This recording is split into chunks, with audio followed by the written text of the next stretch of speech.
नमस्कार, बहुत स्वागत है आपका। हमारे हिंदू समाज में हर व्यक्ति पूजा पाठ करता है। पूजा ना भी करे तो उसके घर में एक भगवान की तस्वीर जरूर होती है, जिसको वो रोज कम से कम घर से बाहर निकलने के पहले सुबह शाम नमन जरूर करता है, प्रणाम जरूर करता है, ताकि भगवान उनके जीवन के कष्टों को दूर करे और घर में खुशियां भरे, मानसिक सुकून दे। आखिर हम भगवान के पास आते क्यों हैं? मानसिक शांति के लिए। चाहे घर हो या बाहर, आप जहां रोज एक ही समय पर, नियत समय पर प्रार्थना करना शुरू कर देते हैं, वहीं पर निगेटिव एनर्जी भाग जाती है, पॉजिटिव एनर्जी आ जाती है। और आप अपने घर में पूजा पाठ तो करते ही होंगे।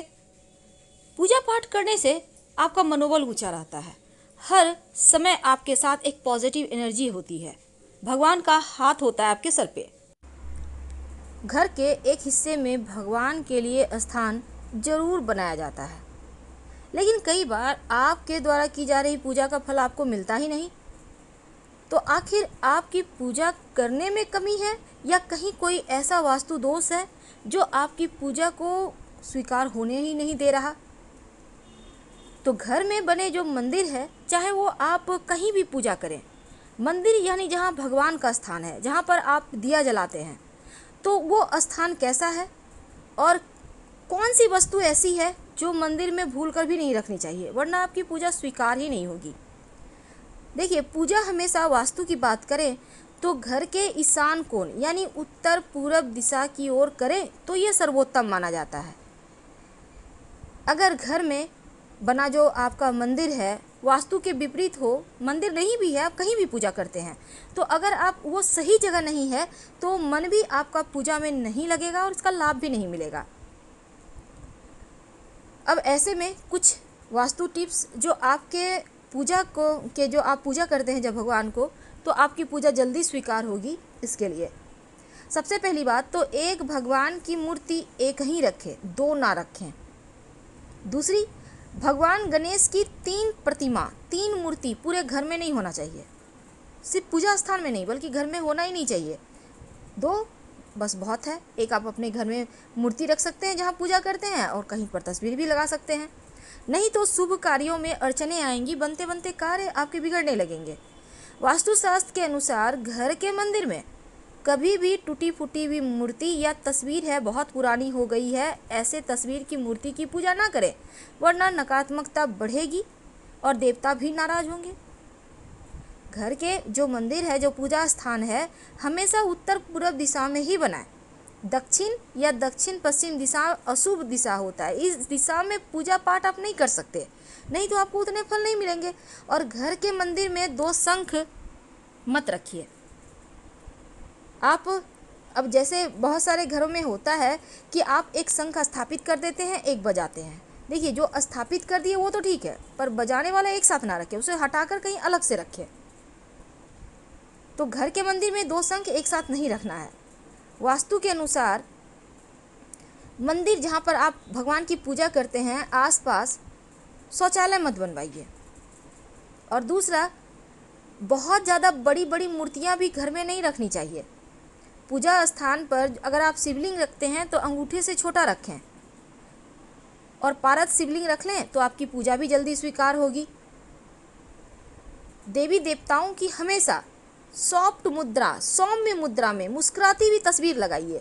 अब ये नहीं कि आपने तस्वीर लाई है, मूर्ति लाई है और भगवान का आंख ऊपर की ओर देख रहा है, नहीं, भगवान की आंखें आपको देखे, आपको आशीर्वाद दे, चेहरे पर मुस्कुराहट हो, ऐसी ही मूर्ति या तस्वीर आप ला के रखिएगा, ये आपके लिए बढ़िया होगा। उग्र देवी देवताओं की मूर्ति स्वरूप वाली तस्वीरें मत रखिएगा, वरना जीवन में मुश्किलें बढ़ जाएगी। और हनुमान जी की भी ज़रूरत से ज़्यादा बड़ा मूर्ति नहीं रखें। और जब हनुमान जी की आप मूर्ति घर में रखते हैं तो प्रयास ये करें कि हनुमान जी बैठे हुए हों, खड़े हनुमान जी की तस्वीर की पूजा मत कीजिएगा। तो पूजा करने में मन अगर एकाग्र ना हो रहा हो तो धन संपत्ति का नुकसान होने लगता है। भूल कर भी आप अपने स्टोर रूम में पूजा का स्थान मत बनाएं, और ना ही बेडरूम में आप पूजा करें।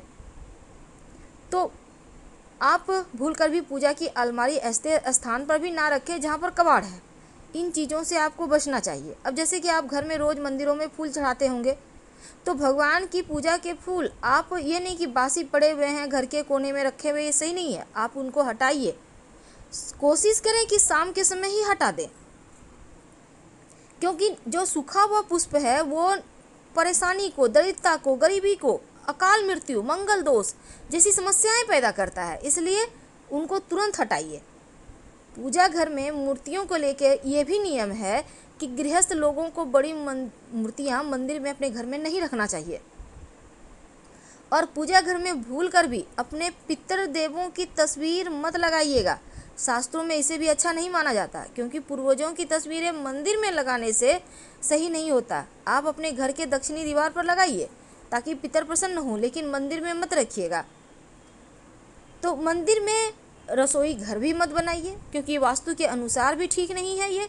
और शंख को भगवान विष्णु का प्रतीक माना जाता है, इसीलिए हमेशा इसको बदलिए मत, बल्कि शंख को आप रोज़ बजाइए, सुबह 3 बार, शाम में 3 बार। अगर आप लड्डू गोपाल की पूजा करते हैं तो उनकी सेवा कीजिए, उनको रोज़ स्नान करवाइए, वस्त्र बदलिए, और कम से कम प्रतिदिन उनको 3 प्रहर में कम से कम भोग और प्रसाद जरूर उनको अर्पित कीजिए। अगर लड्डू को गोपाल को लेकर आप कहीं जा रहे हैं तो आप लेकर जाइए, उन्हें घर में बंद करके मत जाइएगा, क्योंकि उन्हें बिना भोजन कराए आप खा भी नहीं सकते। इसलिए जो व्यक्ति नियम करते हैं उनके घर में देके जाइए उन्हें। अब जैसे शिवलिंग रखिएगा तो शिवलिंग आप हमेशा ही अंगूठे से छोटा ही रखें। घर में नुकीली चीज़ें मत रखिए, धारदार चीज़ें भी मत रखिए, नहीं तो आपकी पूजा का पूरा फल भी आपको नहीं मिलेगा, मन भी एकाग्र आपका नहीं रहेगा। और अंत में, जब आप पूजा करते हैं तो एक निश्चित समय पर रोज किया करें, तब आपकी प्रार्थना जल्दी स्वीकार होती है। मोर पंख अपने पूजा स्थान पर जरूर रखिए। माना जाता है मोर पंख रखने से घर में सकारात्मकता आती है, और भगवान श्री कृष्ण को मोर पंख बहुत प्रिय है, तो आप भगवान श्री कृष्ण के माथे पर सजा कर रखें। मोर पंख रखने से घर में कीड़े मकोड़े वगैरह भी नहीं आते। गंगा जल, हिंदू धर्म में गंगा जल को बहुत पवित्र माना जाता है, और हर घर में पूजा स्थान पर गंगा जल भी होता है। तो मंदिर में गंगा जल रखने से माँ लक्ष्मी की विशेष कृपा होती है। लेकिन जब भी आप गंगा जल रखें तो चांदी या पीतल के बर्तन में रखें, घर में सुख शांति बनी रहती है। शंख तो आपको रखना ही है, और शंख से आप जल भी भगवान श्री हरि को अर्पित कर सकते हैं। शालिग्राम भगवान को अपने पूजा स्थान पर मत रखें, बल्कि शालिग्राम भगवान को आप अपने तुलसी जी के स्थान पर रखें, क्योंकि शालिग्राम भगवान हमेशा घर से बाहर रहते हैं तुलसी जी के पास। जीवन में आर्थिक समस्या नहीं आती जिस घर में शालिग्राम भगवान होते हैं। तो गंगा जल के साथ गौमूत्र भी है जो बहुत पवित्र होता है, और जिस घर में गौमूत्र रखा होता है देवी देवताओं का आशीर्वाद भी बरसता है। आपकी जानकारी के लिए एक छोटी सी बात प्लीज़ ध्यान रखिएगा। जब भी आप सुबह के समय दिया बाती करते हैं, सुबह जब आप दीपक जलाते हैं, तो उसमें एक लौंग जरूर डालिए। आपके जीवन में ऐसी कोई भी अधूरी इच्छा नहीं रहेगी जिसे आप पूरी करना चाहते हैं और वो पूरी ना हो, क्योंकि लौंग जब आप डालते हैं तो मनोकामना पूर्ण हो जाती है। और शाम में जब दिया बाती करेंगे तब सरसों के तेल का दीपक हो या घी का, ये आप क्या जलाते हैं आपकी मर्जी है, लेकिन गुरुवार के दिन छोड़कर बाकी दिनों में आप सरसों के तेल का या तिल के तेल का दिया जला सकते हैं। कोई भी चीज़ का दीपक जलाएं, लेकिन दिया में अगर एक चुटकी पीली सरसों या काली मिर्च डाल दें, क्योंकि काली मिर्च एक दाना भी डाल देते हैं तो शत्रु शांत रहेंगे। अगर पीली सरसों डालते हैं तो अतृप्त आत्माएं आपको परेशान नहीं करेगी।